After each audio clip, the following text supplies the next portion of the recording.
Beleza. Então, boa noite a todas e todos, sejam bem-vindos, bem-vindas ao segundo COMAP, um evento de aluno para aluno. Teremos agora o início do minicurso Materiais Concretos e Laboratórios Virtuais em Aula de Matemática, construindo materiais que ensinam, que será apresentado pelo professor Marco Antônio Escher e as suas ex-orientandas do PPGM da UFJF, as professoras Beatriz dos Santos e Ana Luísa Ribeiro.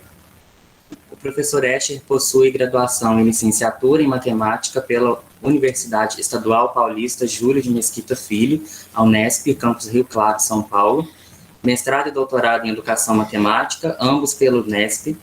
Atualmente é professor efetivo associado 2 do Departamento de Matemática da UFJF, membro do corpo docente e atual vice-coordenador do Programa de Pós-Graduação em Educação Matemática, e membro do Conselho do Centro de Ciências da UFJF. Coordenador do projeto PIBID, coordenador do LACEN, o Laboratório de Ciências e Educação Matemática, e do LAPEN-V, Laboratório Virtual de Pesquisa em Educação Matemática. Líder do GPMAEM, Grupo de Pesquisa sobre Materiais e Ambientes em Educação Matemática, tem experiência na área de matemática, com ênfase em educação matemática, atuando principalmente nos seguintes temas: educação matemática, tecnologias de informação e comunicação, paradigma indiciário, feiras de matemática, materiais didáticos manipuláveis, laboratórios de educação matemática, aprendizagem em espaços não formais e formação continuada de professores que ensinam matemática. A professora Ana Luísa Ribeiro, mestre em Educação Matemática pela Universidade Federal de Juiz de Fora, possui graduação em Licenciatura em Matemática pelo Instituto Federal de Educação, Ciência e Tecnologia do Rio de Janeiro, IFRJ, Campus Volta Redonda, com graduação sanduíche em Matemática em North Central College, nos Estados Unidos, membro do LACEN, Laboratório de Ciências e Educação Matemática, e do GPMAEM, Grupo de Pesquisa sobre Materiais e Ambientes em Educação Matemática. Possui experiência na área de matemática, com ênfase em educação matemática, atuando principalmente nos seguintes temas: educação matemática, laboratórios de educação matemática, materiais didáticos manipuláveis e formação continuada de professores que ensinam matemática. Atualmente leciona na Rede Municipal de Ensino de São José dos Campos, São Paulo. A professora Beatriz dos Santos é mestre em Educação Matemática pela Universidade Federal de Juiz de Fora, graduada em Licenciatura em Matemática pela Universidade do Estado da Bahia, UNEB, Campus 10.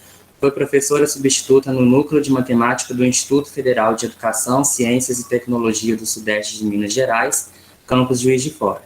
Atualmente é integrante da equipe do Laboratório de Ciências e Educação Matemática, LACEN, e coordenadora do Laboratório Virtual de Pesquisa em Educação Matemática. Aproveitamos para agradecer, em nome da comissão organizadora, ao professor e às professoras por aceitarem o nosso convite. Nosso muito obrigado.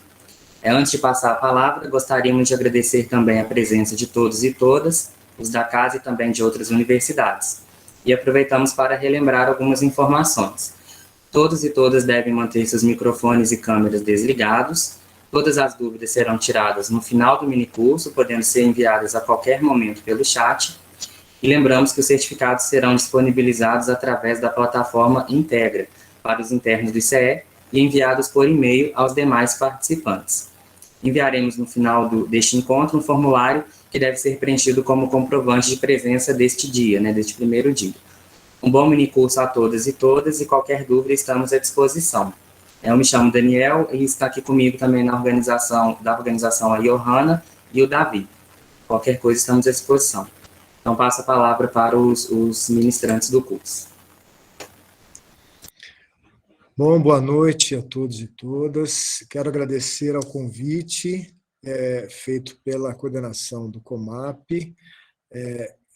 Eu acho que o COMAP é uma iniciativa muito interessante, me lembra muito aos congressos estudantis, organizados com o apoio de professores, mas organizados por alunos de graduação.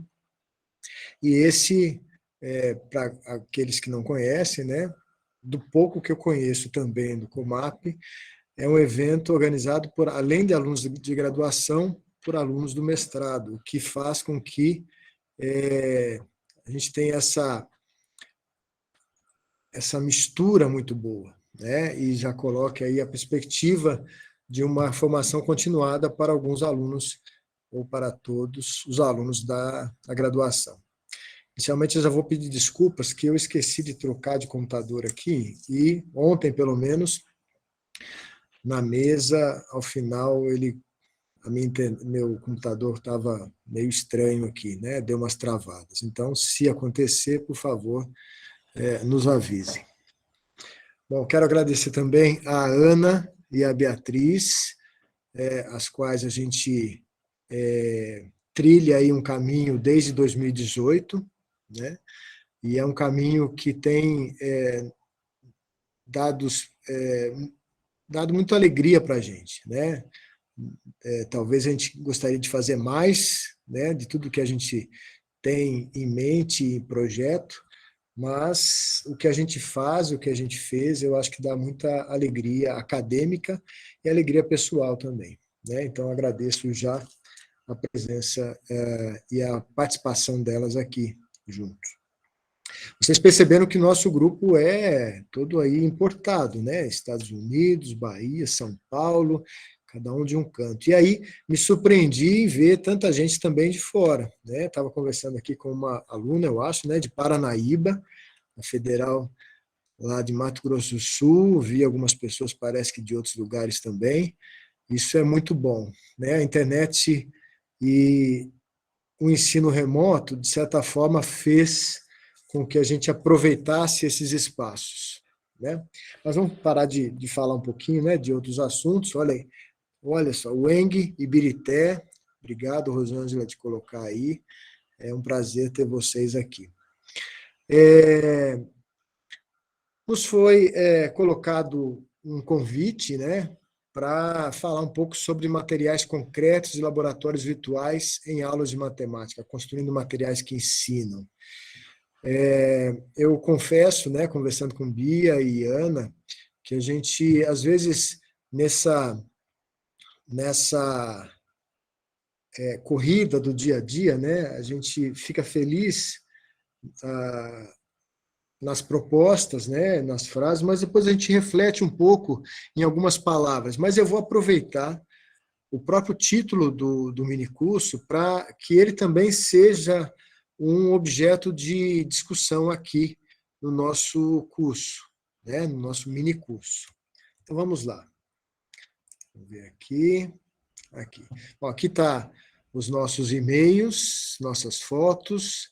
Eu estou exatamente nesse espaço onde está tirada essa foto. Eu estou no LACEN e vou comentar um pouquinho com vocês sobre ele também. Faz parte do curso, né? Então, depois a gente pode, se alguém quiser entrar em contato com a gente, e inclusive em todo esse monte de coisa que o Daniel disse de nós, né?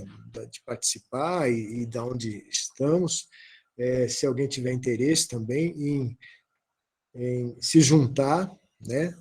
É sempre bem-vindo ou bem-vinda. O curso foi estruturado com 3 partes, né?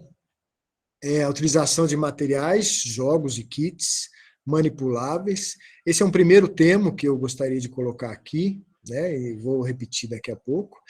Em aulas de matemáticas, quer dizer, essa utilização sempre foi tema para discussão sobre a sua efetividade enquanto componente no processo de ensino e aprendizagem da matemática. Por quê? Né? Porque há alguma coisa na aula de matemática que nos move a discutir o nosso papel enquanto professor dentro da sala de aula, né? Nós vemos alguns dados, e não vou colocar aqui, mas alguns dados de quando você conversa com alunos e ele compara aulas de matemática com outras, com reprovações em provas, e com a nota em provas, em algumas provas de matemática, com resultados de avaliações, por exemplo, em larga escala, né? E aí você tem ali resultados não muito agradáveis com relação à matemática. E esse quadro nos move a querer discutir essa situação, né? E como reagir diante dessa situação. Por outro lado, Algumas pessoas, eu já não sei dizer se todos vocês, né, mas eu, todo o meu tempo da universidade, ouvi a palavra material didático, né? E naquele tempo, a palavra concreto era muito falada mesmo. Eu vou dizer aquele tempo porque os cabelos brancos e a falta deles já me delatam que a minha graduação foi há mais de 30 anos, né? Então, sobre... será que, né, ficaria a grande pergunta, né? Resumindo essa frase, qual é a potencialidade de um material didático, de um material manipulável ou de um material concreto, né? Qual é a potencialidade dele? Eu, utilizando esse material, eu tenho um resultado efetivo para aquilo que eu quero, né? Então, esse curso pretende que a gente converse um pouco sobre isso, né? Conhecer alguns autores e conhecer dois tipos de ambientes, um real e um virtual, onde a gente pode usar materiais. Alguns tópicos que a gente pretende tratar aqui nesse minicurso, né? Um breve histórico, né, sobre alguns materiais manipuláveis, o aprendizado, né, da matemática pela manipulação, a importância de um laboratório de matemática e a manipulação desses objetos, apresentar para vocês um laboratório, alguns exemplos de manipulação, né, em materiais reais, discutir um pouco a tecnologia nesse processo, apresentar um outro laboratório virtual e também mostrar alguns exemplos de manipulação virtual de materiais didático-pedagógicos. Então, esses seriam alguns tópicos que a gente pretende tratar nesses 2 dias de encontro aqui, né? E aí, só assim, pensar onde é que o laboratório está presente, né? Pelo menos na minha vida profissional, e depois a Ana e Bia também podem retratar isso, né? E desde a minha graduação, eu pude estar presente no laboratório de ensino, né? Na Unesp em Rio Claro, a partir do momento que mudou o campus lá, em 88, nós tivemos um laboratório de ensino de matemática. E eu pude estar presente nesse laboratório, ajudando a construir em 2 momentos da minha vida, na graduação, no mestrado e depois no doutorado. Quando eu trabalhei numa universidade particular, nós pudemos criar um laboratório também de matemática. Quando eu fui professor da Federal do Mato Grosso do Sul, nós criamos um laboratório de matemática.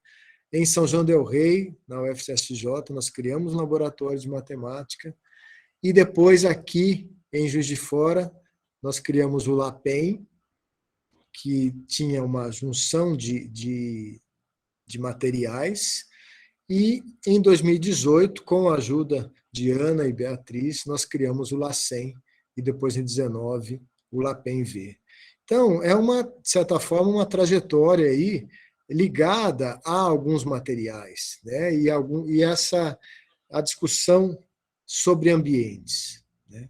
A gente podia perguntar, mas produzir alguma coisa desde esse tempo? Não. Né? Às vezes a gente fica imbuído dentro de um local e não percebe a potencialidade e a necessidade de falar dele para os outros. Né? E só depois isso acaba acontecendo. Bom, essa aqui é uma foto de onde eu estou, exatamente, né? A foto da esquerda, o LACEN, e depois, onde a Ana deve falar mais um pouquinho dele, e a foto da direita é do site do LAPEN-V, que também a gente vai ter algumas atividades colocadas nele. Tá? Bom, uma primeira discussão, só para resumir também a nossa dinâmica aqui, nós pensamos em bater um papo aí, né, sobre algumas coisas, uma parte mais teórica, e mostrar alguns elementos, e depois trabalhar uma coisa mais prática no segundo e terceiro momento, com algumas atividades e materiais. Tá ok? Então, a primeira coisa a gente ia alertar é essa coisa do nome, né? Material manipulável. Até a década de 90, eu diria, nós chamávamos muito de material concreto, né? E muitos de vocês devem perceber, né, que os pesquisadores, cientistas, sempre se preocupam com as palavras, né, e com o significado delas, e com a aproximação dessa palavra com aquilo ao qual ela está querendo significar, né? E material concreto é uma coisa, é um nome que nos remete a uma coisa muito estática, muito dura, né? Muito é aquela coisa que você lembra de madeira.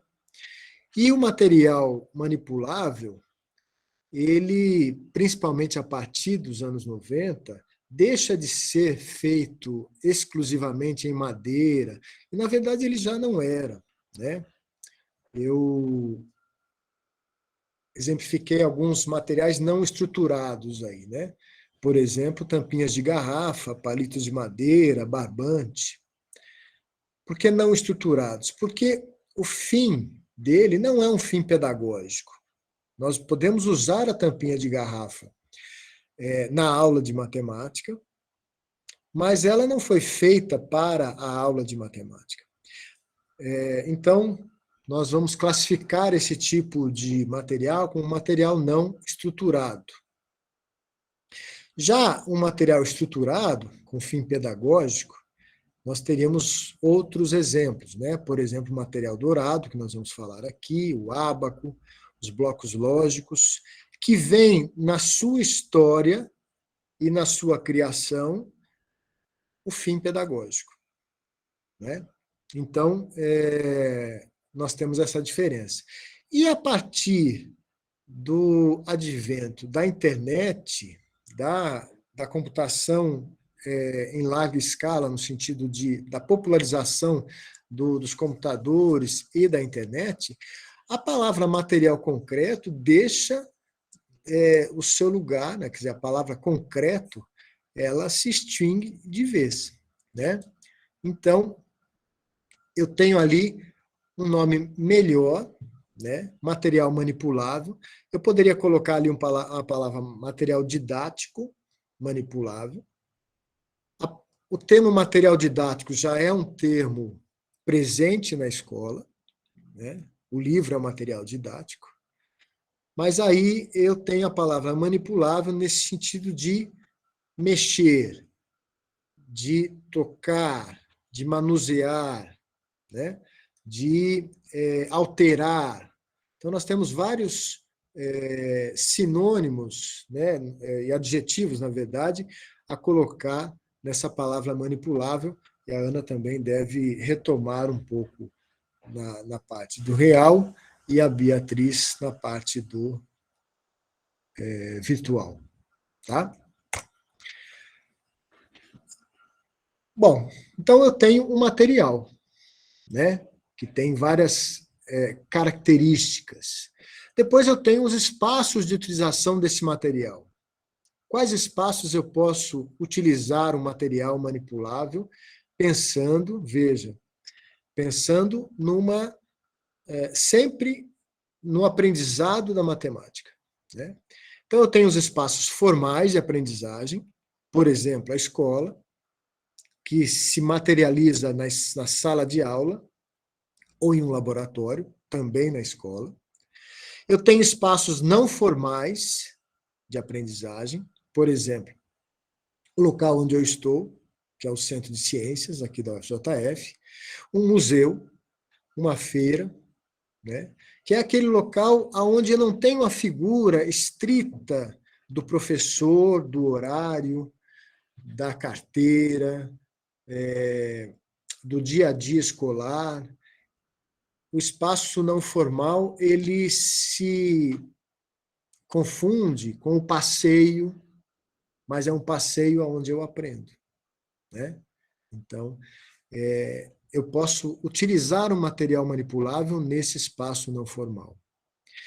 E também com o advento da tecnologia digital e principalmente da internet, os espaços virtuais, que seriam os cyberespaços, que se materializam pelos sites, pelos laboratórios, pelas plataformas, pelos aplicativos, pelos softwares, etc. Então, eu tenho esses 3 espaços onde eu posso utilizar esse material manipulável, e aí, de novo, lembrando, com o intuito de um processo educativo. Né? Esses materiais, eles ensinam, que também a gente encontrava lá no título, né? Eles ensinam. Lorenzato, Sérgio Lorenzato, um professor da Unicamp, ele vai nos dizer que os materiais didáticos concretos, veja que esse livro não é de 2006, tá? A edição dele é de 2006, mas eu acredito que esse texto deve ser pelo menos de 1990 e alguma coisa, né? Ele diz que os materiais didáticos concretos podem ser instrumentos úteis para o processo de ensino-aprendizagem e podem auxiliar o processo de abstração partindo do apoio dos sentidos, da observação, da manipulação e do próprio conhecimento dos alunos. Vejam que o cuidado que o Lorenzato tem ao escrever podem. Eles podem ser instrumentos úteis, eles podem auxiliar. Porque o material em si, ele não faz isso. Né?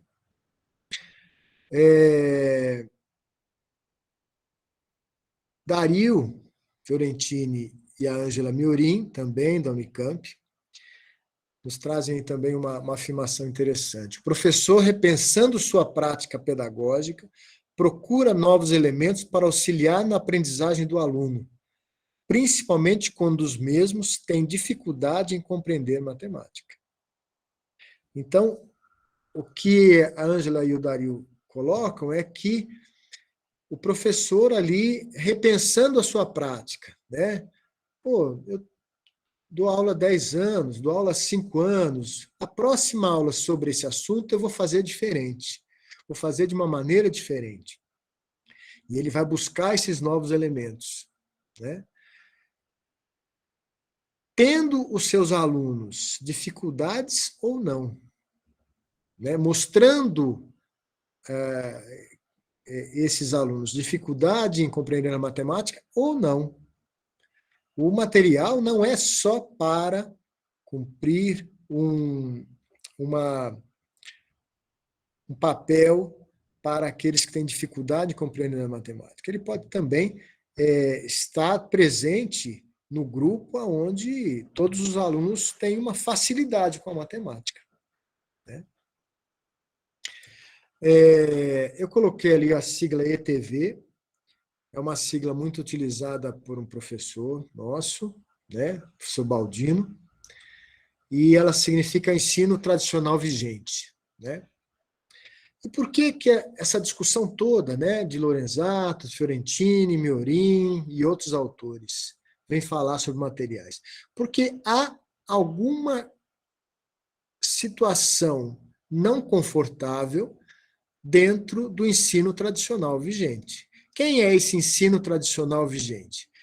É aquela aula que o professor detém o conhecimento, não que da outra também não, mas que apenas ele seja o transmissor do conhecimento e que ele vai à lousa, ele copia alguma coisa, gera alguma coisa, os alunos copiam,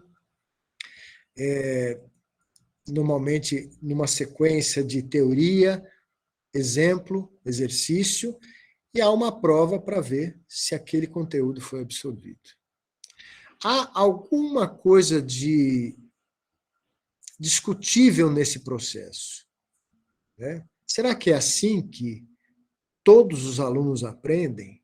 Olhando a lousa, ouvindo, escrevendo, nessa ordem, né? Será que não existe uma outra ordem possível? Será que não existe um outro ambiente possível para a sala de aula de matemática? Será que não existe um outro material que eu possa manipular, olhar, ver, rodar, desmontar, para eu me aproximar daquele conceito matemático, né?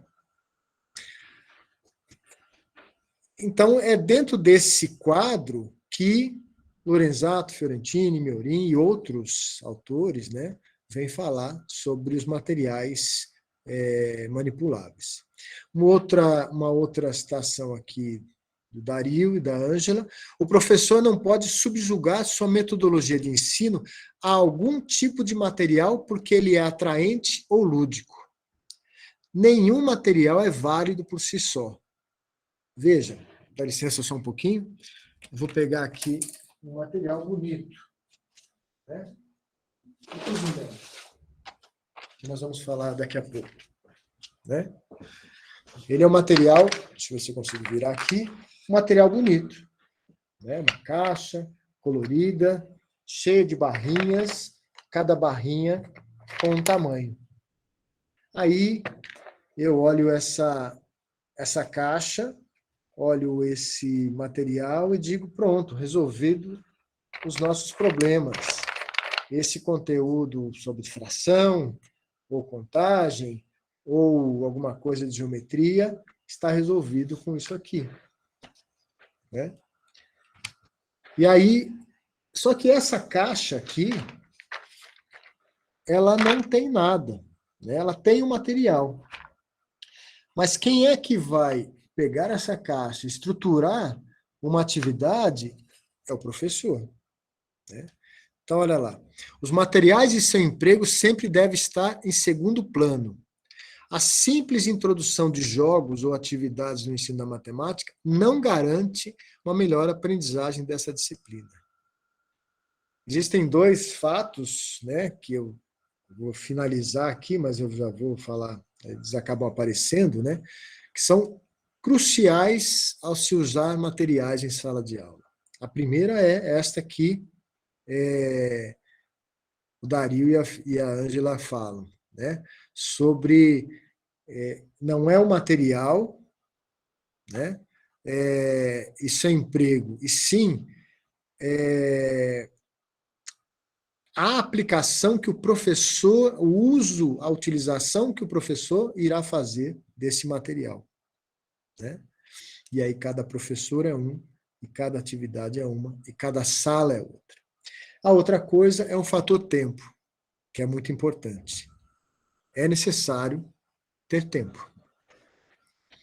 E aí eu trouxe duas afirmações aqui de um autor russo, Leontiev, que trabalhou um pequeno tempo com Vygotsky, que se preocupou, junto com Vygotsky, Luria, Leontiev,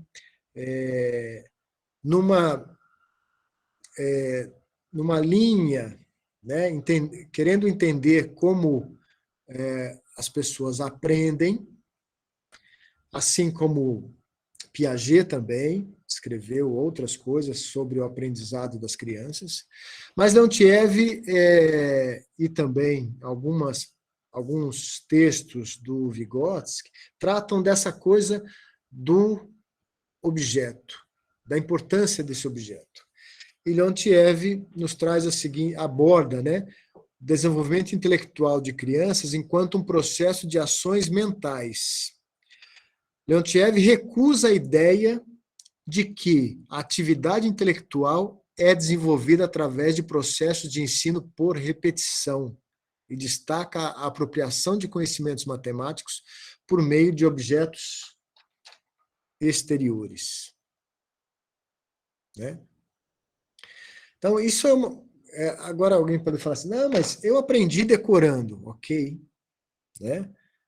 Não há dúvida que algumas pessoas aprendem, ou pelo menos conseguem absorver algo decorando. Algumas pessoas preferem ler, algumas pessoas preferem ouvir, outras pessoas preferem ficar vendo, outras pessoas tiram foto da aula e depois talvez vão ver a foto em casa, né? Outras pessoas fazem resumos, outras pessoas fazem, eu vi um nome essa semana, bem diferente, que alguém pode me ajudar aí, que é pequenos papeizinhos assim, que as pessoas fazem sobre os assuntos, só que eu não sei o nome agora. Alguém me ajuda aí depois. As pessoas são diferentes, né? O fato é que a pesquisa que Leontiev e Vygotsky fez mostra, não era mapa mental, não. É um post-it mais estruturado em relação à educação. Assim. O post-it ele é mais abrangente. Né? Flashcards, isso, ouvi esse nome, flashcards. A pessoa tinha feito 1.200 flashcards em 2 ou 3 dias para estudar sobre, mas não matemática. Né? Ok. Né? O fato é que eles se debruçaram em saber como as pessoas aprendem. Aprender, não decorar. Né? Aí, Leontiev traz também uma coisa bem, achei uma passagem bem interessante. O ensino, e veja que ele já entra na área da matemática. A área da matemática é uma área, palavras-chave, né? Pode ser também. É uma área muito importante para o conhecimento. Né? Não é que a matemática é mais importante que as outras, mas ela tem o seu papel muito importante. E vários autores que se debruçam sobre o aprendizado falam sobre a matemática. O ensino da aritmética começa pela formação ativa na criança de operações com objetos exteriores, que são manipulados e enumerados. Aí, na verdade, é um determinado objeto que ele está dizendo. Né? Depois, essas operações exteriores transformam-se pouco a pouco em operações verbais, cálculo em voz alta. Falar matemática é muito bom. Eu tenho certeza que todos vocês, ou quase todos vocês, ao ensinar alguém, ou falar sobre algo a alguém, aprendem mais que essa pessoa. Né? Vygotsky coloca muito bem isso, o papel da fala no aprendizado. Um exemplo disso, não quero me estender, mas eu me lembro sempre, no meu primeiro ano de faculdade, uma disciplina muito difícil lá, chamava-se álgebra teórica, né, que estudava os anéis, módulos, toda aquela parte lá, grupos, no primeiro ano, e aí eu, não sei por que, decorei aquilo. Eu, quer dizer, decorei. Eu gostava daquilo. E aí comecei a ensinar a todos os outros. Né? Bom, acho que eu não fui um bom professor, mas eu aprendi mais do que eles, porque eu passei, poucos passaram, e eles, as pessoas, nem todos que eu tentei ajudar, conseguiu passar na disciplina. E essa coisa em voz alta parece ser bem interessante, falar. Né? E então, pouco a pouco, em operações verbais, reduzem-se e adquirem finalmente o caráter de operações interiores, que é o que nós queremos, que é o cálculo, né? Que tomam a forma automatizada de simples atos associativos. Eles recobrem, todavia, as ações desenvolvidas com os objetos que se tinha começado por formar na criança. E esses atos podem ser sempre desenvolvidos de novo e exteriorizados, ou seja, esse caminho eu posso fazer. Eu incluí a palavra registro, como uma palavra muito importante nesse processo, registrar aquilo que eu faço, né? Além de falar. Não é o post-it, não é o flashcard, é um registro, é um escrito. Né? Acho que eu estou com 2 slides iguais, olha só. Tudo bem. Bom, então essa seria uma primeira parte, né, sobre um pouco sobre conhecimento e sobre o material manipulável. E aí eu vou trazer alguns exemplos para a gente não ficar também muita teoria e alguns nomes que eu acho bastante importantes. Eu queria trazer mais, né, mas senão a Ana vai ficar brava comigo também. Porque eu fiquei pensando assim, eu criei uma palavra processo histórico, né, do material manipulável, mas não há um processo histórico do material manipulável. Há um processo histórico da entrada deles na escola. Né? Mas veja que a escola, como a gente concebe hoje, ela não teve sempre esse formato. Né? Esse formato de escola para muitos, escola popular, escola pública. Isso é uma invenção do homem, muito boa, por sinal, mas que se caracteriza na década de 60, no Brasil, década de 80, né? Com a expansão da escola. Em outros países, claro que antes.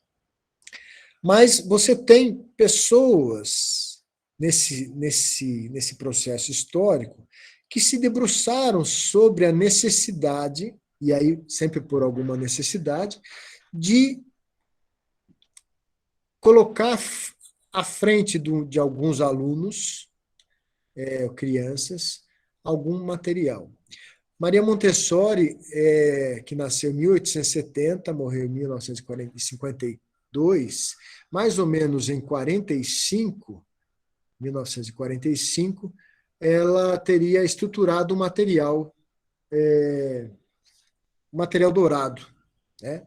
Eu coloquei esses dados aí para a gente saber também toda essa história dela, né? Uma história de muitos problemas também, né? Quis fazer medicina, teve problemas, o diretor, a família não queriam, ela era uma feminista já naquela época, participou em Berlim, em congressos em Berlim, em Londres, especializou em psiquiatria, principalmente em crianças, e criou o que a gente chama hoje de método Montessori. Nós temos escolas montessorianas hoje, né? E aí tem uma frase que eu trago muito isso para a educação matemática, né? Onde ela declara, em 1898, que deficientes e anormais, veja, são termos da época, né? Necessitavam mais de um bom método pedagógico do que de medicina. Eu diria também que para aprender matemática, a gente necessita mais de um bom método do que de muitos exercícios. Né? E aí encontrei que ela foi mãe solo do Mário em 1900. E aí nós temos o material dourado. Deixa eu pegar aqui para vocês também. Nós temos aqui, vocês devem conhecer essa caixa enorme, e aonde ele se caracteriza pela unidade, né? Aqui, um quadradinho, depois 10 desses, né? Como tem na foto ali, 100 quadradinhos desses, e depois 1000 quadradinhos desse, né? Um cubo. E com esse material aqui, eu vou afirmar a vocês, não vai ser objeto desse mini curso, mas vocês encontram na internet muita atividade com ele e dá para se fazer muita coisa. E eu diria que há uma relação desse material com o conteúdo ao qual o professor estrutura muito grande, uma possibilidade de trabalho, né? Isso é muito importante. Né? Um outro material bastante importante, esse eu já mostrei aqui, material Cusinet, estruturado pelo professor belga, Georges Cusinet-Rotelet, que morreu em 1908. Eu estou achando que eu errei essa coisa, mas eu vou ver. Tem muito pouco tempo aqui, né, gente? 1891. Depois eu vou olhar aqui. Na verdade, tirei do livro, que eu também vou falar aqui. Veja assim, né, o quanto o material manipulável é importante. A professora Rosana, a Andréia, a Soraya, a Ana Lúcia se debruçaram anos aí construindo livros sobre o Tangram, é um livro muito interessante, sobre blocos lógicos. Obrigado. Eu errei lá, então. Mesmo porque, olha só, ele publicou o livro em 1952. Deixa eu ver se não tem um erro aqui no livro, né? Espero que não. Mas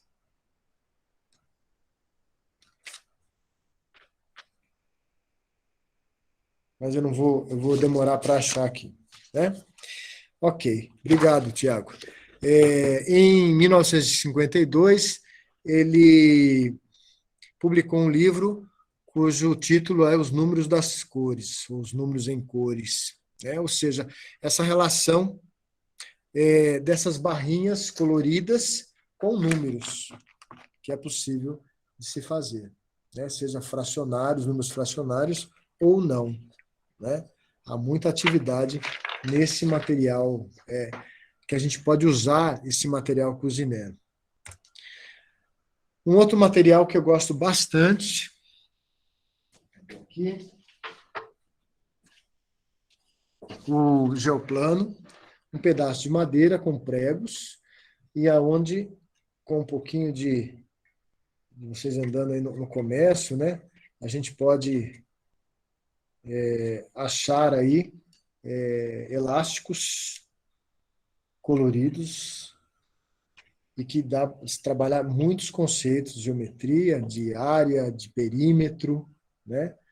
E são bem interessantes. É um material estruturado pelo professor Caleb Gatenho, nasceu no Egito e morreu na França. Ele foi desenvolvido mais ou menos em 1961. Né? Vejam, assim, interessante ver essas datas, né? 1950, 61, 40. E não era um ambiente em que nós tínhamos mundialmente uma reclamação. Bom, primeiro, porque não existia internet, né? E segundo, porque as informações demoravam para serem veiculadas, né? Tinham poucos congressos, poucas reuniões, mas as pessoas se preocupavam com o aprendizado da matemática. Um outro material que eu trago aqui, eu falei assim, mas então tudo foi estruturado em 1940, 50, 60. Vejam, esses três materiais são materiais estruturados, né? Foram feitos para o aprendizado da matemática. Mesmo esse aqui, todo de prego, né? Ele foi feito para trabalhar atividades com matemática. Já o monocórdio é um instrumento de som inventado pelo Pitágoras, que provavelmente teria vivido nessa época, 500 anos antes da era cristã, onde ele se configura por uma corda esticada, né? E a gente fez aqui uma corda de violão. Isso aqui era uma caixinha, e aí eu tenho a possibilidade de colocar alguma coisa aqui e tocar essa corda de violão, né? E esse movimento desse objeto aqui vai me dar uma diferença de som. E, claro, se eu tiver aí um aparelho para um diapasão, então algum aparelho eletrônico que meça as ondas, né? Eu posso trabalhar isso também, mas eu posso trabalhar essa divisão, né? Em frações, né? Então, uníssono, que é um termo usado na música, é a corda solta, e eu tenho um primeiro harmônico, que é a corda na metade, que é uma oitava. Depois, a metade da metade, pulando dois aqui, eu tenho uma quarta. E a metade da metade, a terceira menor aqui. Opa, aqui. Quarta, não está aqui. A oitava, um oitavo não está aqui. Mas você tem outras divisões aqui. Então, uma relação com a música, né? Nós temos aqui no ACEM uma oficina. Na verdade, todos esses materiais são utilizados aqui, né? Nós temos uma oficina onde a gente usa o monocórdio, tem alguns aqui construídos, e é usado o filme Donald no País da Matemática, que é um filme de 1959, um desenho, convido todos a ver, e que fala sobre um pedacinho, sobre essa relação do monocórdio aí. Bom, para finalizar essa parte, algumas considerações, e a gente vai voltar a falar um pouco sobre isso, né? Mas são considerações com algumas coisas que eu disse, com algumas coisas presentes no título, para a gente repensar, né? A primeira coisa é, o professor sempre prepara a sua aula. É necessário isso, preparar a aula, estruturar a aula, né? Pensar sobre a aula, repensar a minha prática, né? A segunda é, o professor escolhe ou constrói o seu material. Eu posso comprar, né? Vou mostrar um outro aqui, um material que a Ana vai usar, que a Bia vai usar, um ábaco, né? Bem simplesinho aqui. Eu posso ter um material desse, eu posso construir um material desse. O professor escolhe uma dinâmica de utilização, né? É muito importante que ele deixe o aluno experimentar, manusear, né, esse material. É uma parte muito importante do aprendizado. A outra coisa que eu comentei lá no começo é a questão do tempo, né? É muito importante o tempo do aluno, né? Uma outra característica é a adequação ao público. O mesmo material pode servir ao quinto ano e pode não servir ao terceiro ano, por algumas questões, né? Nem todos os alunos vão gostar, nem todos, né? Existem alunos que gostam de uma aula tradicional, e isso não é problema nenhum, né? A grande questão é como é que a gente vai fazer, né? Talvez é uma questão do diálogo com a sala, né? Porque em vários momentos, todos aqueles que talvez não gostem da aula tradicional tenham que estar na aula tradicional, por uma falta de outro tipo. E, naquele momento agora, nós estamos com material com uma aula que usa o material manipulativo, né? E aí, por último, não, na verdade, não por último, mas não conceber o material como solução, né? E sim como um dos caminhos para essa solução, sempre. E uma última preocupação que eu esqueci de escrever, que eu acho uma das mais importantes, é como é que eu faço a passagem, né, da utilização do material para o saber formal, lá o que Vygotsky, do que Leontiev estava dizendo. Qual é esse momento, né? Qual é o momento em que eu me satisfiz com esse material e que eu posso não mais utilizá-lo? Quando eu uso tampinhas de garrafa para contar, né? Qual é o momento onde eu vou retirar as tampinhas, né? Qual é o momento onde o aluno vai se distanciar das tampinhas? Esse é o momento de observação do professor. Mas ele não pode retirar antes desse momento, né? E aí é o grande desafio da sala de aula, né? Saber esse momento de não retirar o material antes, mas também não prolongar a sua utilização de maneira inadequada, né? Esse é um grande desafio. Aqui temos umas coisas, mas elas não estão completas, algumas das obras que a gente utilizou aqui. Tá? Eu vou parar por aqui. A gente podia fazer uns 15 minutinhos se alguém quiser falar alguma coisa, depois a Ana vai iniciar a parte dela também. Fique à vontade para perguntar, para falar.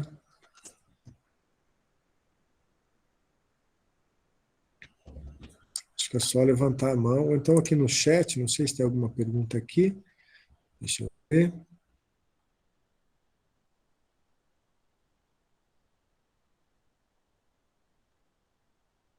Ah, então eu errei lá.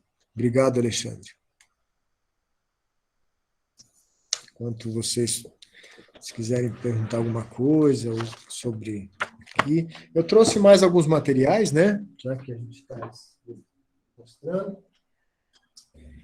Aqui tem uma balancinha muito simpática, né? Nós temos algumas. Com alguns tipos de atividade é possível usar, para nem todas, né?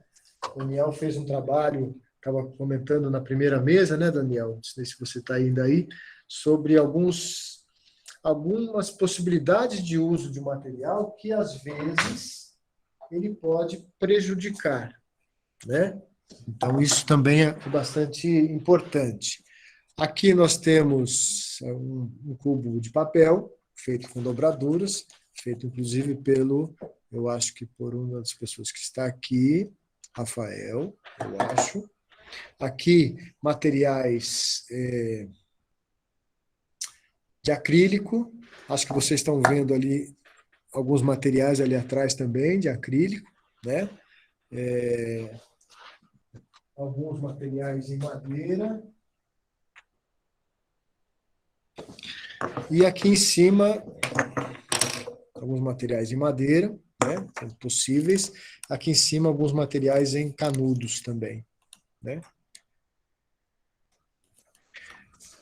Com que ela foi feita, Juliana, essa é uma história bastante interessante.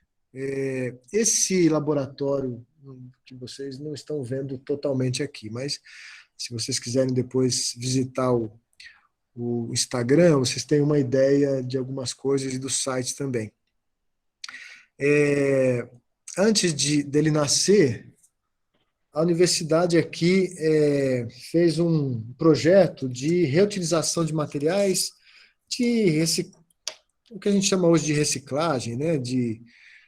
Na verdade, eles estavam passando em todos os departamentos e dizendo assim, o que você não utiliza, que vai jogar fora, você entrega aqui, né? Foi uma comissão, a qual eu agradeço muitíssimo.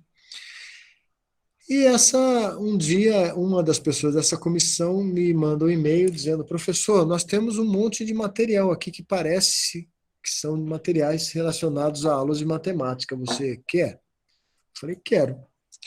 E aí esses materiais todos vieram para minha sala, não coube lá, claro. E essa balança também veio, na verdade, mais de 10 balanças dessas, acho que 10. Mas ela é feita em madeira, com metal aqui, bem estruturado, né? Ela, de certa forma, é um material comercial, né? Não quero fazer propaganda, mas um tal de Jotplay.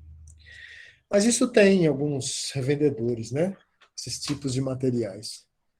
E eu sei que esses materiais é que deram início ao que a gente chama hoje do LACEN.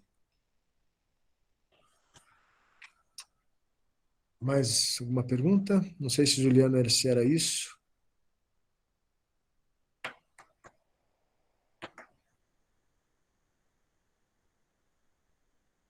Ok. Essa é uma coisa bastante discutível, né? É a questão do material. Somente pensando nos materiais reais, né?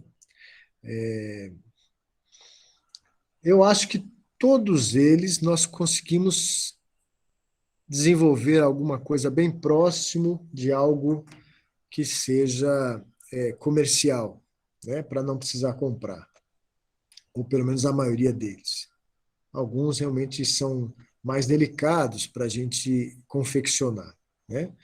Mas eu sei de algumas propostas, tanto aqui em Juiz de Fora, como fora daqui, de laboratórios sustentáveis e que são muito interessantes. Muito, muito, muito mesmo. Mas sempre a gente tem que ter um certo cuidado aonde o erro da produção do material não possa gerar o que a gente chama de um obstáculo epistemológico, ou seja, é aquele, por exemplo, de repente eu construo dois cubos, eles eram para ter os mesmos dimensões, e de repente não tem, e na hora eu tenho que montar alguma coisa com esses cubos, e sobra alguma coisa, e de repente isso vai me gerar um problema, né? Então, sempre tenho que tomar um certo cuidado com isso. Então, há alguns objetos que são muito fáceis da gente reproduzir, e de uma maneira sustentável, inclusive, mas alguns a gente tem que tomar um certo cuidado. O Tangram, por exemplo, é um material desse, né? É muito interessante fazê-lo de papel, mas o papel pode gerar alguns probleminhas na hora da montagem, né? E aí, com certeza, um Tangram de madeira ele pode ser interessante. Josué Ferreira, faço licenciatura em matemática no FPB João Pessoa. Ótimo. Gostaria de saber até que ano escolar eu posso usar os materiais manipulados. Obrigado, José, pela pergunta. Muito obrigado. Na escola, a gente tem uma divisão muito grande, eu acho, que às vezes ela pode ser diluída, mas ela tem assim, o ensino fundamental é um ensino onde estão presentes a construção do conhecimento, né? Da base matemática e talvez de outras áreas também, né? O ensino médio é um local para aprimoramento desses conhecimentos. Desculpa aí pelos barulhos, não sei se isso aqui vai adiantar, mas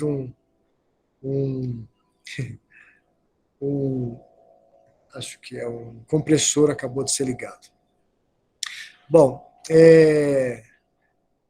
eu acho que o ensino médio ele tem um aprimorar, né, dos materiais e de técnicas e de ferramentas mais eficientes do ponto de vista do cálculo, né? Assim como são as do próprio cálculo diferencial integral e outras, e da geometria e tudo mais. Então, claro que a gente tem uma facilidade de associar o material manipulável a esse processo de formação do conhecimento. Então, nas séries iniciais, ou pelo menos no ensino fundamental 1 e no ensino fundamental 2. Mas não necessariamente. Aliás, eu não toquei muito na palavra jogo, mas o jogo está presente nisso tudo aqui, né? E tanto o jogo quanto o material, eles podem ser utilizados com o seu respectivo planejamento para a inserção do conhecimento, para o exercício do conhecimento e do aprimoramento do conhecimento. Então, ele pode estar em 3 fases, e talvez até para a parte mais recreativa de uma aula, né? Mas eu não diria que existe uma idade escolar, mas a escola está estruturada dessas 2 maneiras, né? De uma maneira da construção do conhecimento e depois da manipulação de ferramentas com esses conhecimentos, em que eu não construo mais, mas eu utilizo aquele conhecimento em outro. Acho que seria isso. Ótimo. Estou vendo os ex-alunos aqui, Mariana também está aqui, ótimo, obrigado pela presença. Bom, eu vou fazer o Podemos seguinte, eu passar vou para a convidar a Ana Ana Luísa? para falar agora, e depois eu vou Beleza. inclusive ajudar ela, você aí, ajudar um pouco a Ana nesse processo, e aí em qualquer momento a gente volta, e depois amanhã, na quinta-feira, a gente volta a conversar mais um pouco. Pode ser, Ana? Com certeza. Boa noite a todos, a todas. Né? Agradecer também, faço questão de agradecer a presença de vocês, né? Estamos aí com uma participação bem legal.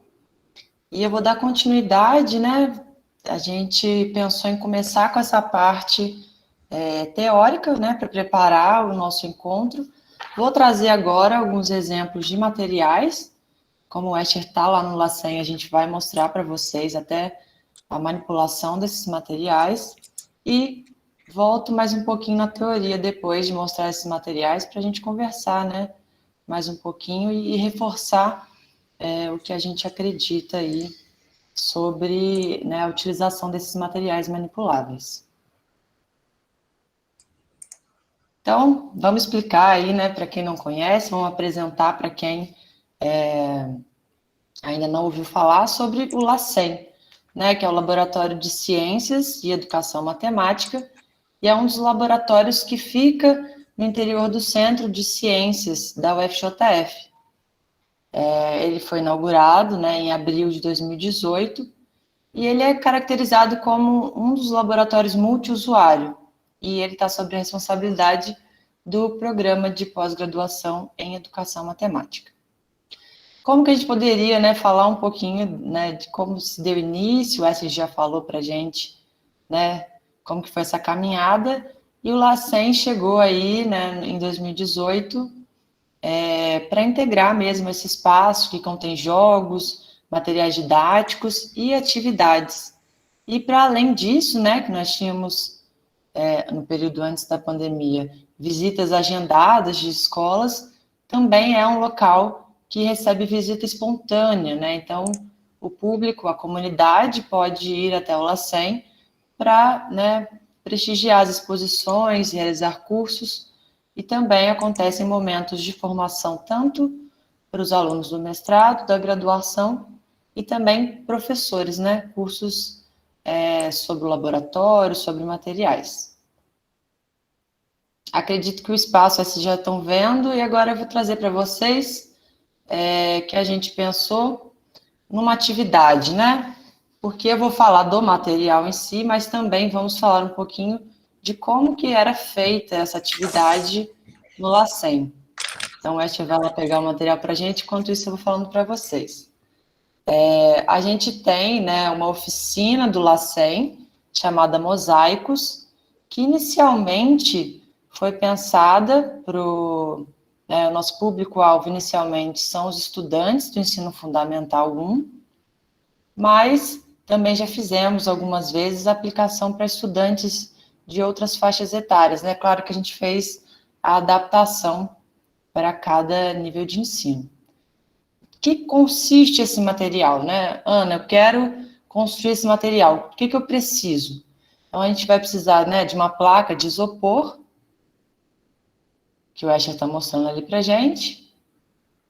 Nós vamos também, né, é necessário confeccionar polígonos de EVA, inclusive, caso alguém queira confeccionar, a gente pode mandar um molde para vocês, né? Então, a gente tem uma quantidade certinha de polígonos, também vou colocar aqui para quem quiser conhecer melhor o material. E nós vamos utilizar alfinetes coloridos, né? Como os alunos vão montar o mosaico nessa placa de isopor, para eles pregarem esses polígonos, eles vão usar os alfinetes.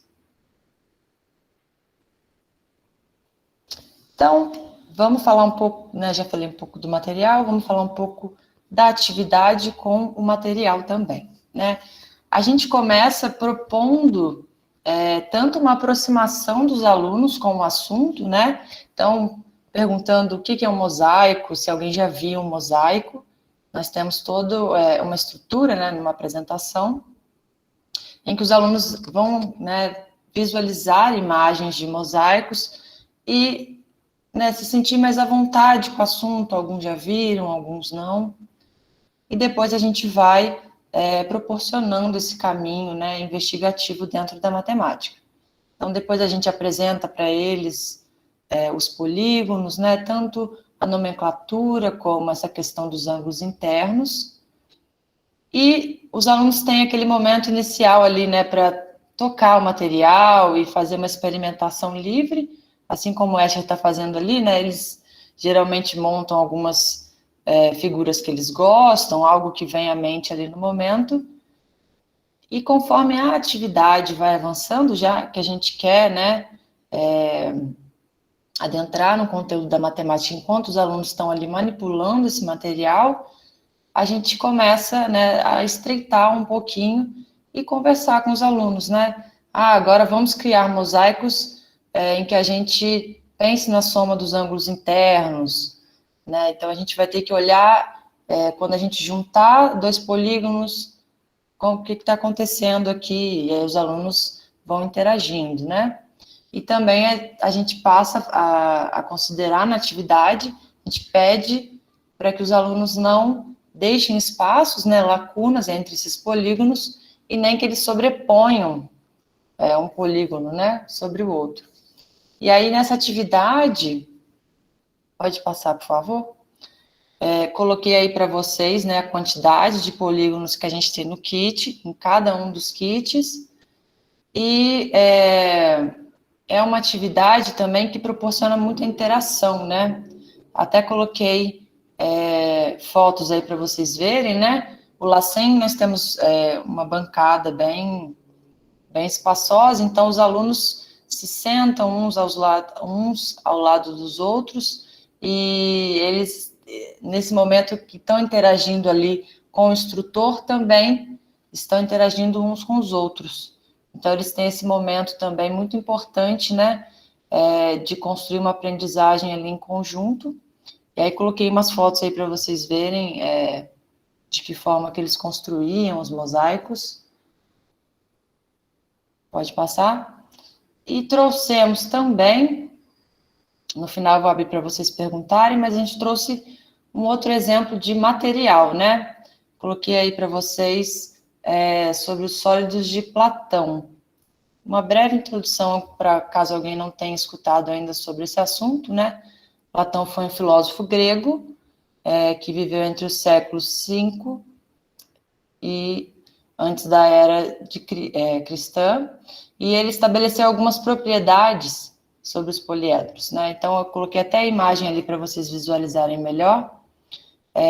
Quando ele estabeleceu essas relações, ele associou, né, os poliedros aos elementos. Então, ele associou cada um deles aos elementos terra, água, fogo e ar.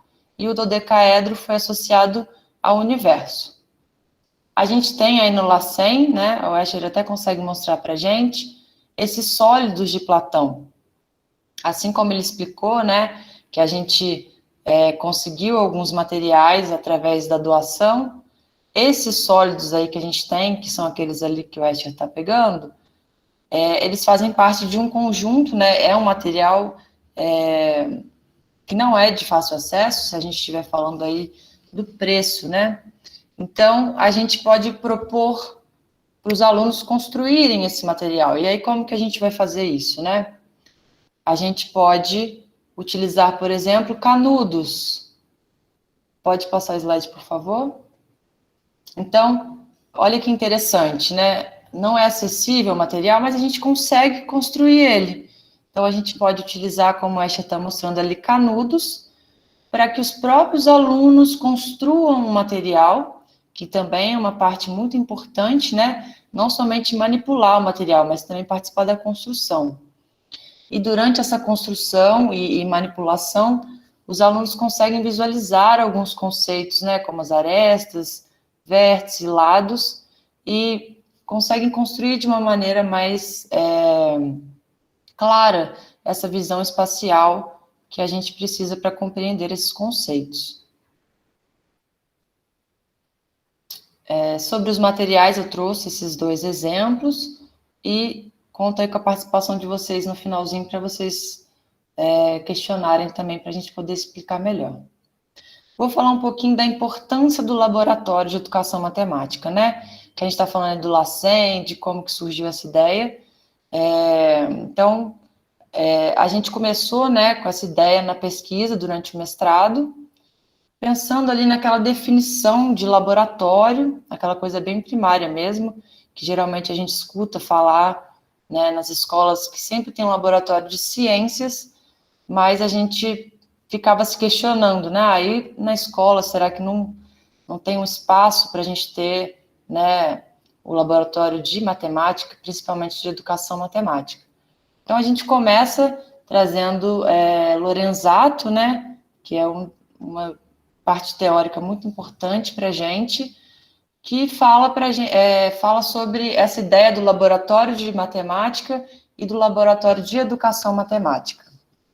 Para a gente fugir dessa ideia, né, de ser apenas uma sala, um local em que a gente armazena vários materiais didáticos e que vão ficar lá estocados e o professor vai usar vez ou outra, né, quando ele precisar. Então, a gente vai trazer que ideia de laboratório de educação matemática, né? A gente pensa em um local que tem diversos recursos, né? E um espaço em que acontecem as coisas, em que a gente tem uma construção do conhecimento que não é estática. Eu acho que isso é uma das principais ideias que a gente traz como laboratório de educação matemática, que também é como exemplo o LACEN, né? Então, o que significa isso de acontecer as coisas? No laboratório de educação matemática, a gente tem, né, claro, pesquisas, muitos estudos, mas o foco, né, o centro tem que ser o aluno. Então, tem uma preocupação constante com as teorias de aprendizagem, estudos da educação matemática, mas sempre voltado para a aprendizagem dos alunos, que os alunos possam estar ali no centro, que eles estejam, né, participando ativamente da construção dos conhecimentos deles, que eles tenham, né, o local de fala, que eles tenham ali em mãos mesmo as ferramentas e a possibilidade de aprender. Vou trazer aqui também, né, em consonância com o Escher, algumas referências para a gente falar um pouquinho sobre a manipulação desses materiais, né? Então, eu trago aqui Vale, 2014, falando que material didático pode ser definido como qualquer instrumento útil que a gente pode usar para promover o ensino e a aprendizagem, seja de uso cotidiano ou educativo, né? O que a gente quer dizer com isso? Por que a gente está falando desses materiais aqui? A gente sabe, né, quem é da licenciatura, quem já se formou, quem está aí na área há um tempo, que a produção de uma imagem mental, quando a gente quer, né, passar para o aluno algum conceito matemático, pode ser uma situação complexa para alguns estudantes, né? Como a gente tinha dito no começo, nem todos os alunos vão conseguir compreender aquilo que a gente está explicando. Então, uma tentativa, né, uma possibilidade da gente tentar contornar e melhorar essa situação é utilizar esses materiais, que a gente vai poder utilizar tanto esses recursos visuais como os recursos táteis também. E nisso eu já dou ali uma pequena introdução ao que a Bia vai conversar com a gente sobre essa parte virtual, né?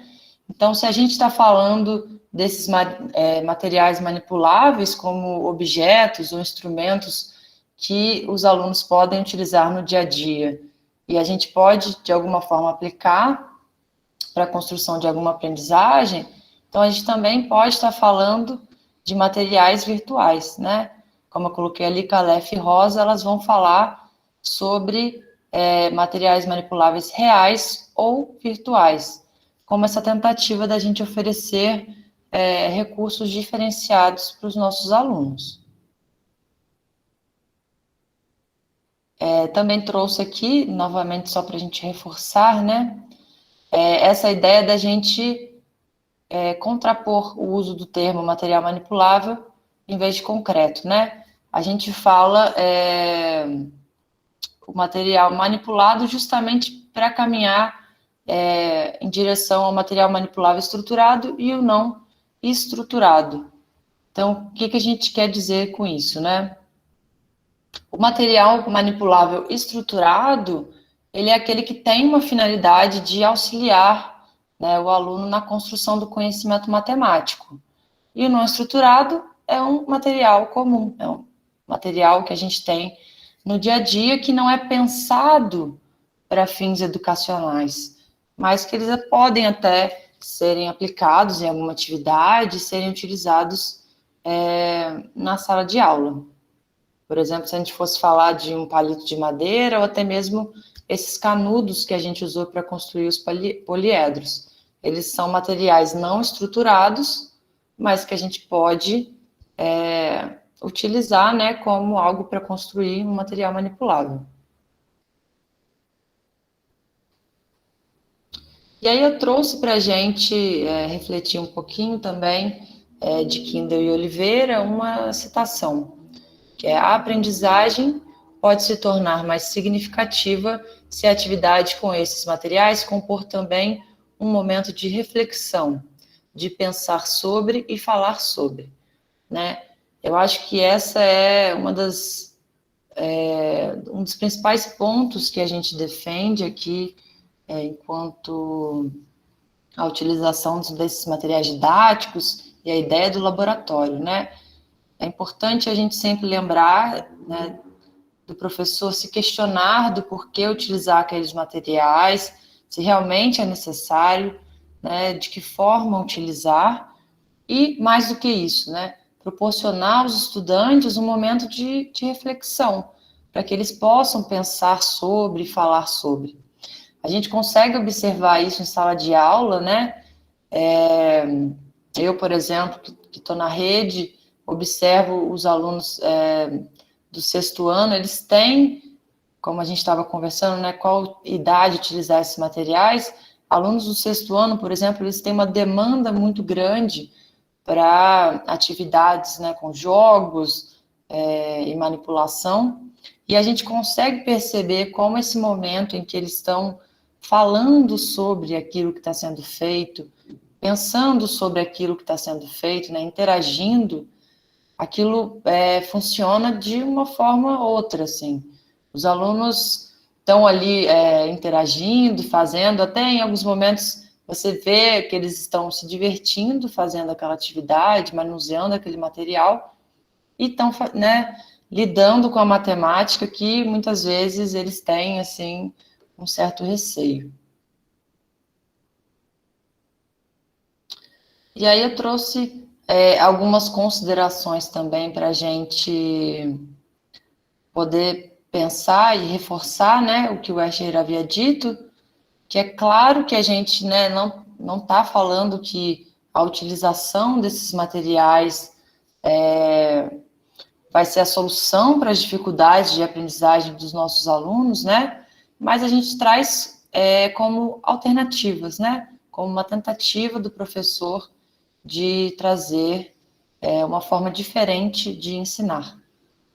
E a gente também coloca, né, que o espaço do laboratório, assim como o material, ele não vai garantir isso. Então, o professor ele tem que ter aquele papel de pensar as atividades, de né, ter tudo muito bem planejado. É muito importante que o professor teste a atividade antes, verifique se o material faz sentido, né, assim como o Escher comentou também, se a confecção do material faz sentido, se faz sentido apresentar aquele material, né, não somente fazer o uso do lúdico pelo lúdico, e que os alunos possam, então, manipular de maneira intencional, né, com a orientação, com a mediação do professor, e que eles tenham esse processo investigativo e reflitam sobre aquilo que eles estão aprendendo. Eu queria até agora aproveitar que que o Escher está aí no LACEN, que a gente pudesse manipular um pouquinho melhor esses materiais, que eu acho que o pessoal vai gostar. Voltar um pouquinho no mosaico. Você pode até abrir esse microfone se você quiser.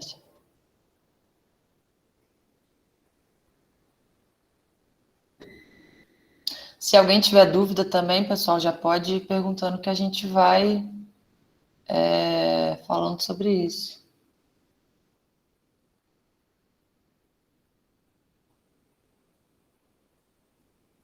Ah, olha só, tem um comentário legal aqui no chat. Schubert, me corrija se eu tiver pronunciado seu nome errado. Ele disse, boa noite, o uso do origami também é uma possibilidade muito significativa para o ensino e aprendizagem da matemática. Sim, a gente também tem, né? A gente utiliza bastante as dobraduras nas atividades do LACEN. É um material bem bacana. Ana, posso complementar essa pergunta do origami? Pode, claro. O origami é muito interessante, mas aí existem duas, eu acho que pelo menos a gente tem lido algumas coisas, duas maneiras do origami estar presente enquanto material manipulável. Uma maneira seria essa, né? Em que eu dobro, faço dobraduras e eu tenho um material construído com origami, né? Esse, no caso, é um cubo, ou algo muito parecido com o cubo.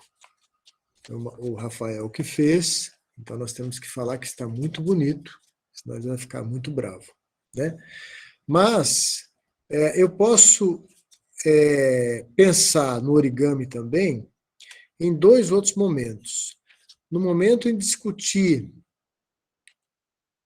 o processo que eu construí esse cubo, aonde eu tenho, nesse processo, algumas dobras, e que essas dobras podem conter objetos matemáticos, conteúdos matemáticos específicos, metade, um terço, duplicar,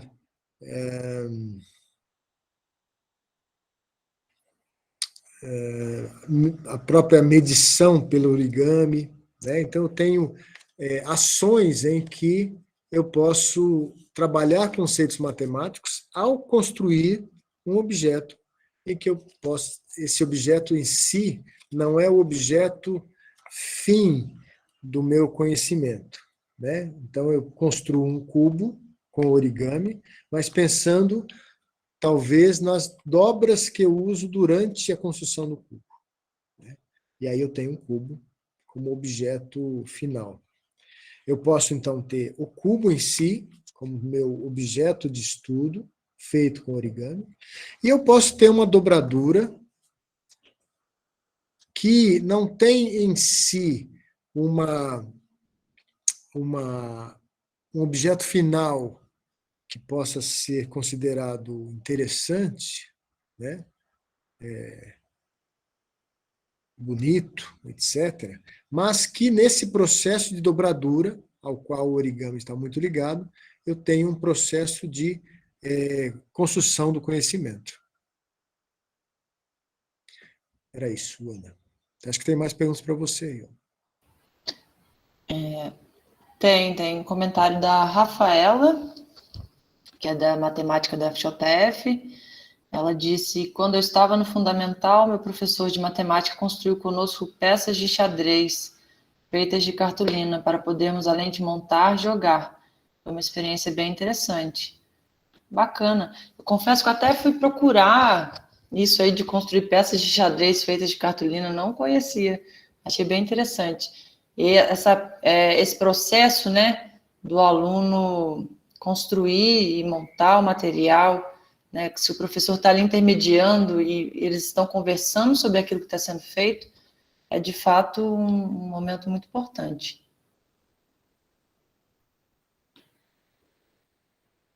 Schubert falou também em Cultura Maker, e que o discente fazer o projeto com a mão na massa, ideias de proporcionalidade e congruências. Aí no caso do origami, né, que era o comentário que a gente estava pensando antes. E disse também que o xadrez é interessante para a gente trabalhar em sala de aula. E Ansel, não sei se você conhece o problema do cavalo para fazer quadrados mágicos. Conhece isso aí, Asha? Bom, o Iancel está Convidado. convidado já a fazer, mesmo porque ele é me orientando, né? E ele vem com essa Ah, pergunta agora. Assim. e se é se orientando, a gente já pode participar, Ansel. Pois é. Bom, do quadrado, do cavalo, nós temos um jogo do cavalo aqui, né? Lembram? Um jogo bem interessante, posso até mostrar aqui. E tem os quadrados mágicos, é aquela construção numérica dos quadrados mágicos, né? Mas talvez seja uma mistura do jogo do cavalo com os quadrados mágicos. Pode ser bem interessante. O comentário do Schubert também é bem interessante, né, Schubert? Quer dizer, quando é que a gente reconhece isso, né?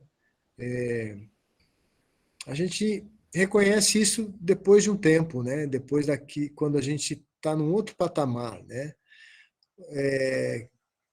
Quisera nós que o aluno reconhecesse isso, né? E que a gente conseguisse fazer com que nosso aluno reconhecesse essa magia, né? Mas na nossa frente tem um monte de coisa para cumprir, né? Então a tentativa do material e do jogo aqui é trazer essa magia que você coloca aí, o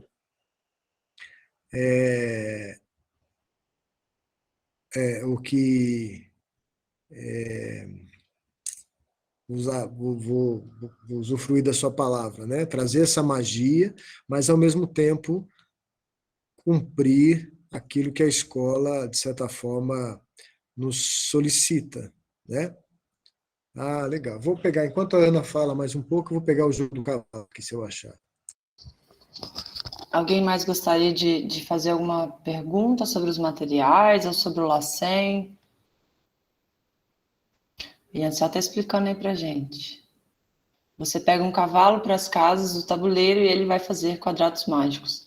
Eu acho que o Asher foi pegar o material lá para tentar mostrar para o pessoal.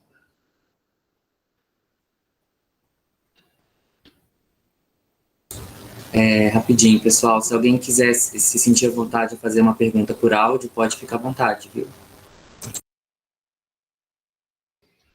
Isso, participem. A gente adora que vocês participem. Podem fazer perguntas. Alguém aqui já tá em sala de aula, utiliza algum material, já utilizou?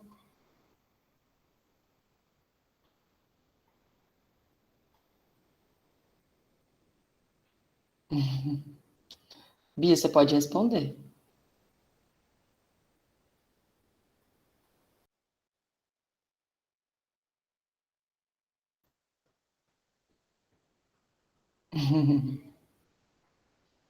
Eu acho que o Esther foi lá pegar o material, né? Eu achei que você ia falar do seu uso de materiais, Bia, já dá uma palhinha pra gente aqui hoje. Mas então, pensando aqui, né, no que vocês comentaram também, às vezes, assim como, por exemplo, a Rafaela falou do xadrez ou origami, né? A gente, quando fala desses materiais, a gente não está falando que o professor tem que criar algo do zero, uma coisa nunca antes vista, né? Isso também é uma coisa que lá no Lacem a gente às vezes fica quebrando a cabeça para pensando, né? Vamos criar um material, vamos criar uma atividade. E a gente sabe que para o professor é muito difícil, assim, a gente não tem muito tempo para isso, infelizmente.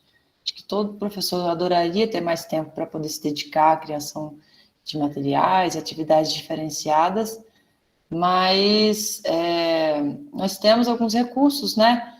Que a gente pode pegar atividades e se inspirar nelas e modificá-las, e até mesmo esses materiais mais antigos também podem ser interessantes, porque a atividade que o professor cria em cima desse material pode ser algo novo, né? Algo que o aluno vai falar, eu até já vi esse material, já manipulei, tenho lá em casa, minha tia tem, mas a atividade que o professor traz, o foco, né?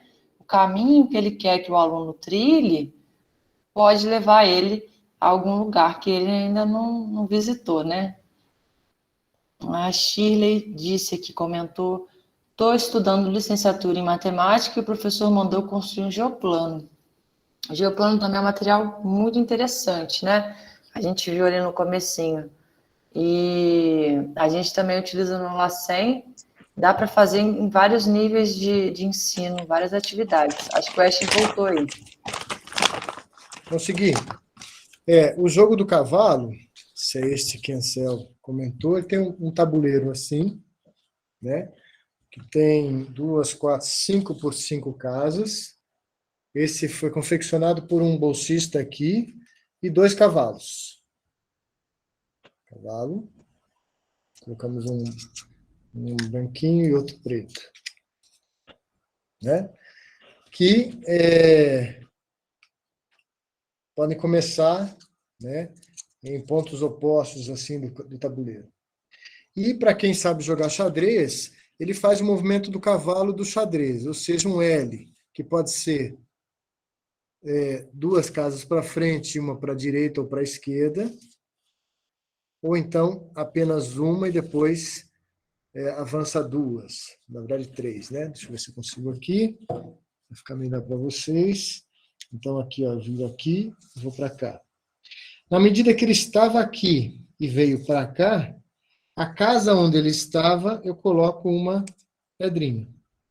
E essa casa, ela não pode mais ser ocupada. Então, ele veio daqui e veio para cá.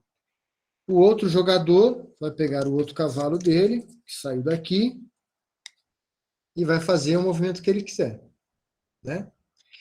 A ideia é fazer movimentos do cavalo, né, com esse movimento do cavalo, em L, e ir colocando da casa onde eu saí uma pedrinha, e essa pedrinha não pode mais ser ocupada. Né? Então, ganha aquele que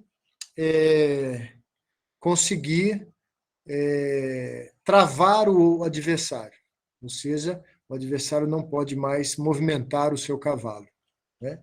Esse seria o jogo do cavalo. Espero que tenha sido esse, Ansel. Ou, na verdade, espero que não seja, porque aí você vai nos ensinar um próximo aqui, em dezembro, que ele estará aqui, diretamente da Colômbia.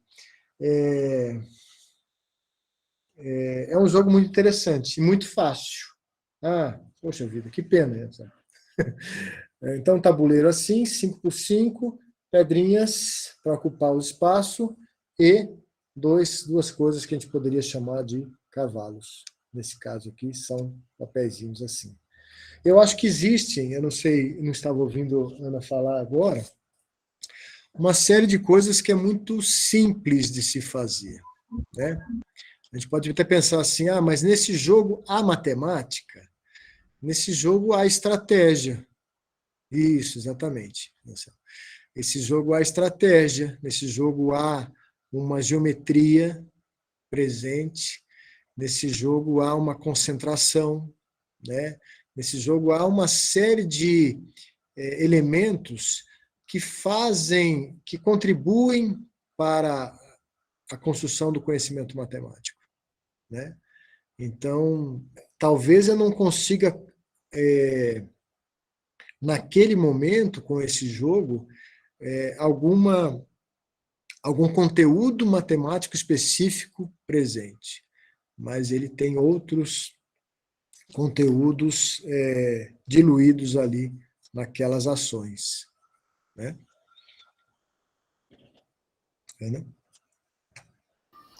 Ótimo. Vou continuar lendo aqui os comentários do pessoal no chat. O Schubert acrescentou novamente aqui, sou de uma geração de professores conteudistas que causaram traumas significativos. Ver atualmente a busca dos professores por alternativas que visam quebrar paradigmas é excelente.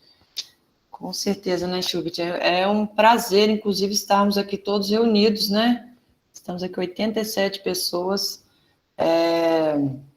Acho que buscando essas alternativas, né? Essa troca de ideias, de experiências, para que a gente possa caminhar para outro rumo, né? Daniele, já trabalhei com a Torre de Hanoi, interessante para aguçar a organização do raciocínio e elaboração de estratégias. Nós temos também a Torre de Hanoi ali no LACEN, né? E é uma atividade, é um material, na verdade, que também atrai o público de todas as idades, assim, né? A gente deixa em cima do balcão ali do LACEN e vem criança, vem idoso, adulto, todo mundo, né? Quem não conhece, quer entender como que funciona e realmente é um material muito importante, assim, claro, com o direcionamento certo, para essa elaboração de estratégia e construção do raciocínio. Olha lá, a Torre de Hanoi, ó. Complementando o que a Ana está falando, né?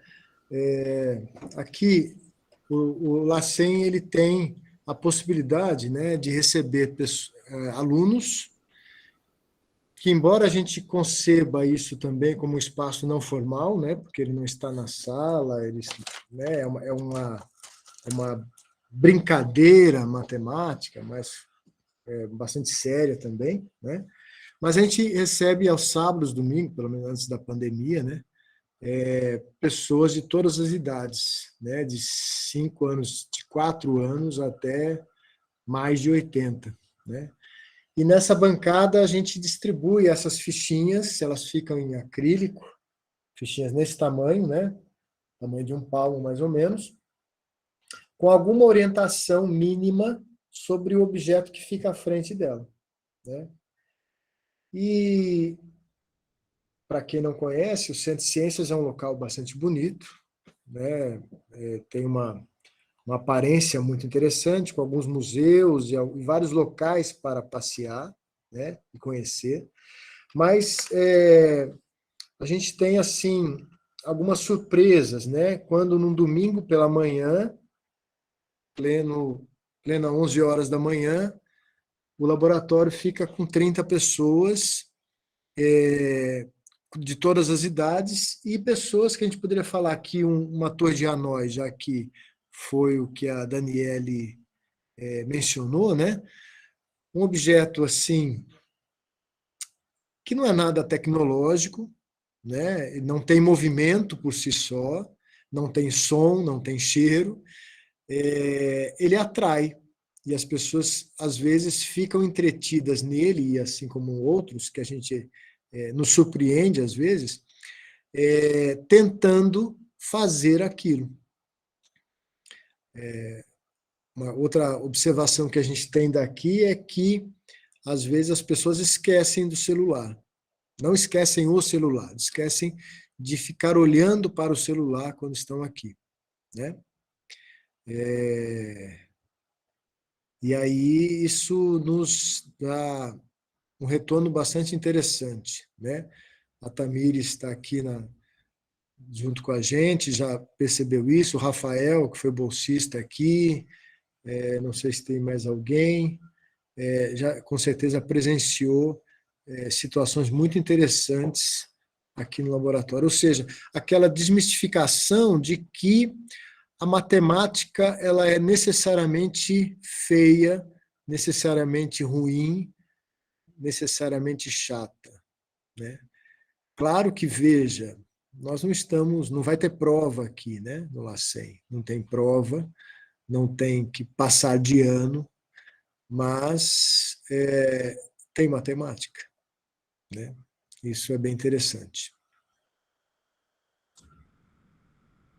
Alaine. Até complementando essa fala, né, pensando aí nessas experiências, nesses encontros que o LACEN proporcionou, isso é muito interessante de observar e por isso a gente pensa nesse espaço não somente aí dentro do Centro de Ciências, né, mas a gente pensa em projetos como o da Bia, que é né, a versão virtual, ou eu penso dentro da escola, né, para que a gente tenha esse espaço cada vez mais presente, como a gente pôde ver, né, outras experiências, por exemplo, crianças que chegam na porta do laboratório meio assustadas, né, é matemática, e aí os pais, na hora de ir embora, a criança não quer ir embora porque está gostando de ficar ali. Então, a gente pode ver que realmente é uma alternativa, né? É um espaço que, se bem estruturado, se a gente, né, se as atividades são bem pensadas, os materiais também, a gente consegue criar essa atmosfera, né, para a aprendizagem de matemática. Temos alguns comentários aqui também. A Tainara disse que decidiu fazer matemática quando participou da Feira de Amostra de Profissão da UFOP. Participou de atividades lúdicas incríveis e não teve dúvidas. Tainara se encantou ainda mais com a matemática depois de ter contato com as atividades lúdicas. A Daniele disse como se faz necessários passos e oportunidades como esta, exatamente para promover essa mudança de paradigmas no processo de ensino e aprendizagem dessa matemática prazerosa.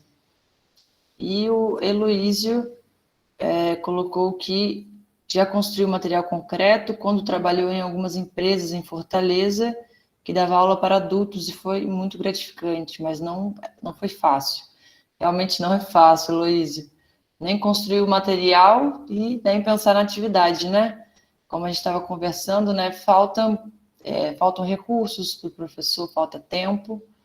E às vezes a gente vai ter que passar por esse momento difícil, mas com certeza vale a pena quando a gente vê ali os alunos né, em contato com o material. Schubert, obrigada, Schubert. Agradecemos aí seu prestígio. O Esha foi buscar alguma coisa lá, eu acho. Mantemos aqui, hein, pessoal? Quem quiser abrir o microfone para fazer alguma pergunta, alguma colocação, não precisa ficar tímido.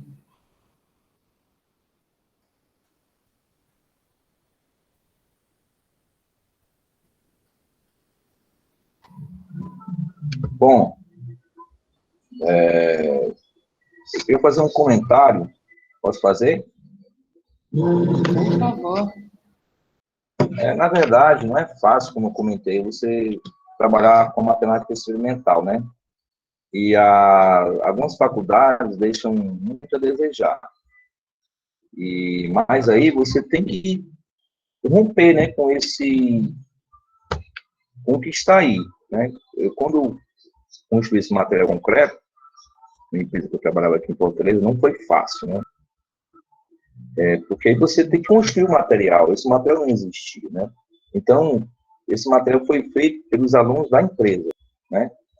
E até lá, você construir, né, esse material, e eles fizeram isso, não foi fácil. A gente montou a feira, né? E nessa feira tiveram vários jogos, como eu falei, né? Na verdade, eu tenho esse projeto em mente para fazer em outras escolas. E foi fruto de pesquisa. Até hoje eu tenho esse sonho, né? E construir aqueles jogos mais simples, palitinhos, né? Até jogos eletrônicos. E foi interessante participar montar essa feira, né? Porque até então a gente via a matemática apenas como no quadro, né? E até hoje, né? Ainda se vê isso.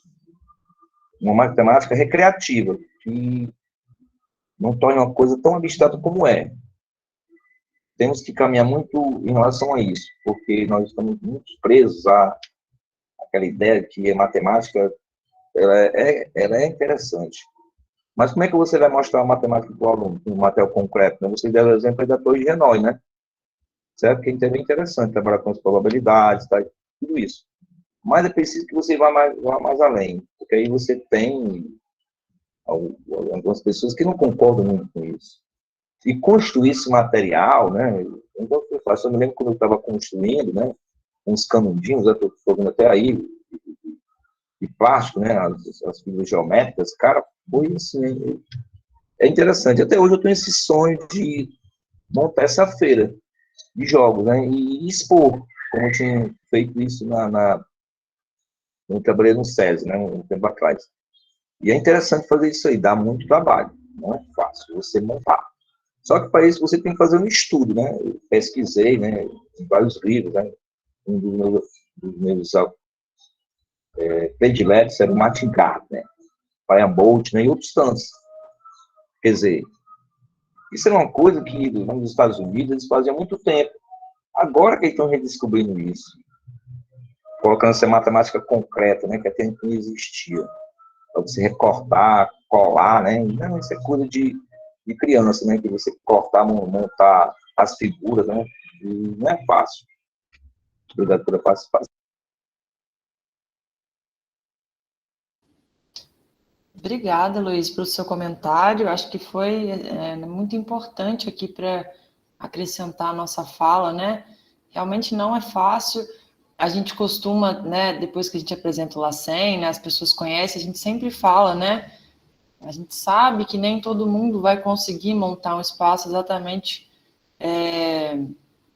como o LACEN, como o laboratório que a gente tem aí, que é o ambiente que o Escher está, mas a gente tenta passar, né, a ideia, né, do que é esse laboratório de educação matemática, qual é a intenção dele, para que os professores também tenham ideias de materiais e atividades e possam construir seus laboratórios, suas exposições, seus materiais, da forma como conseguirem, né? A gente costuma dizer que, se for preciso, o professor pode ter o seu laboratório, às vezes, no seu armário na escola, porque nem sempre ele vai ter acesso a tantos recursos, né? O importante é que a gente tenha esse estudo e essa vontade mesmo de proporcionar esse ambiente aos estudantes. Bom, eu tinha esse material, né, que eu tinha construído, cheguei até a vender, né? E esse trabalho foi apresentado até no shopping, né, daqui de Fortaleza, né? E até os quebra-cabeças, né? Quem gosta de quebra-cabeças, né, de montar, tanto os de uma dimensão e até 3 dimensões, fica maravilhado com isso aí, né? E alguns quebra-cabeças, né, que os meninos montavam, era com 2 dimensões de 3. Alguns deles eu pesquisei, né, e montei, não foi fácil fazer esses quebra-cabeça, porque aí até você tem que saber um pouquinho de geometria, montar, né, tá? E quem sabe, outra oportunidade, eu posso até mostrar para vocês, mas aí foi tudo de pesquisa. Não foi apenas eu que fiz, né, de livros que eu pesquisei, que até hoje eu tenho, né, e eu me deitei mesmo. Só que eu queria fazer diferente. Eu comecei a fazer isso numa escola tipo do particular. Aí, foi uma das primeiras feiras que eu montei isso aí, experimental. Lamentavelmente, eu não bati foto, sempre que a gente não valoriza esse tipo de coisa, né? Depois eu me percebi que, rapaz, os meninos ficaram maravilhados. Lá no shopping, eu me lembro muito bem que quando eu montei lá, eles montavam as estruturas, cara. Só que muita coisa se perdeu, porque a gente não valoriza, né? E eu estou achando legal que você está mostrando aí, que se deve trabalhar isso. Eu ainda tenho esse sonho, né, que eu falei para vocês, de montar uma feira de jogos. Começar com palitinho, né, que você pode fazer um quebra-cabeça só com palitos. Com puzzle, né, com fósseis, né? Só que eu, com moedas, né? Aí eu montei no projeto só com isso. Vários tipos de quebra-cabeça, com moedas, com palito de fósforo, né? E com papel que você pode fazer. Eu não sei se tem alguma coisa desse tipo, porque, na verdade, as crianças, a gente gosta de quebra-cabeça, de montar, né? Montar um quebra-cabeça. Quer dizer, você pode montar um quebra-cabeça com 2 peças, né? Com 3 peças, tem aquele quebra-cabeça do T, não sei se vocês conhecem, né? Do T, já ouviu falar. E, se não me falha a memória, são 4 peças. Aí, monte o T. Quer dizer, você começaria com esse. Seria um quebra-cabeça aparentemente simples. E você ampliaria com mais peças. Então, meu sonho, como eu tenho falado, é montar uma feira que seja só com jogos. Desde o jogo mais simples, aqueles que não podem de fósforo, né, tipo, o pessoal chama de jogo da velha, até o jogo da eletrônica. Bacana, bacana, Heloísa. Bem legal mesmo, espero que você continue aí no seu empenho de construir seus materiais e montar sua exposição. Acho que alguém levantou o braço, não foi, Ana? Para falar. Levantou a mão, Não né? apareceu para mim, não.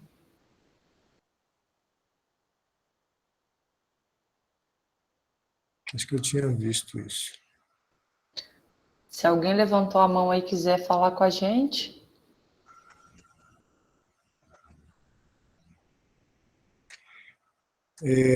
Acho que a gente pode.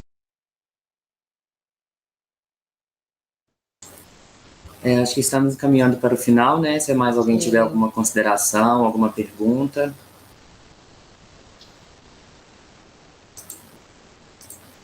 Se não, a gente vai, então, finalizar a atividade, né? O primeiro dia do minicurso. Gostaria de agradecer a todas e todos, aos professores, todos que estavam aqui com a gente participando, né? Daremos continuidade a esse minicurso na próxima quinta-feira, no mesmo horário, às 19 horas. Será o mesmo link, né? Alguém já perguntou ali no chat. Mas também daremos por e-mail confirmação do link amanhã, tá? O formulário de presença já está disponível ali no chat, né, desta conversa. Esperamos que todos tenham sido grandemente enriquecidos com esta atividade. Então, um abraço e uma boa noite a todos e todas. Abraço, obrigado. Boa noite, até quinta-feira.